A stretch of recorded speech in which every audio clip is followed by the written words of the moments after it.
Fischer-Keres, Zurich 1959 is famous as this was Bobby's first win against the Soviet grandmasters. Many more will of course follow in the coming years, but this was the first. This is a position in the second adjournment, and of course Bobby has all the chances to win, but due to the reduced winning potential it is not clear. Still some kind of mystery. What to do now? Bishop f1 or bishop a6? Take your time. Here Bobby took the wrong decision. Keres indicated that bishop f1 is better, and that is right. And then I have to sit on the fence. Black has drawing chances, but it's not clear, of course. While after bishop a6 is definitely drawn, and Keres had also seen this in his adjournment analysis, but for some reason rejected it over the board. Bishop f1 check draws, as now black can force a favorable rook exchange. No escape, no check. Bobby has to exchange, or would have had to exchange, and now black has a fortress as his king on f6 is so well placed. It's a draw, as the table base confirms. And Keres had also seen this in his adjournment analysis.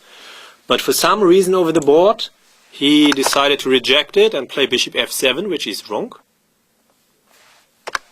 Of course, not king takes f4, then it would again be a draw. Yeah, but now it's too clear somehow. So bishop c8. And Bobby, of course, keeps the rooks on the board as variable winning potential. Okay, after rook takes g4, rook takes f7 check wins. So Keres tried to exchange the rooks, but Bobby, of course, has no interest in exchanging. And here the last chance was Kasparov's variation to keep the rooks on the board, and then I have to sit on the fence again. But okay, with rooks it's a bit different, and white has at least very good practical chances. But of course it offers more resistance than the game, because somehow Keres must have misjudged that now white can take.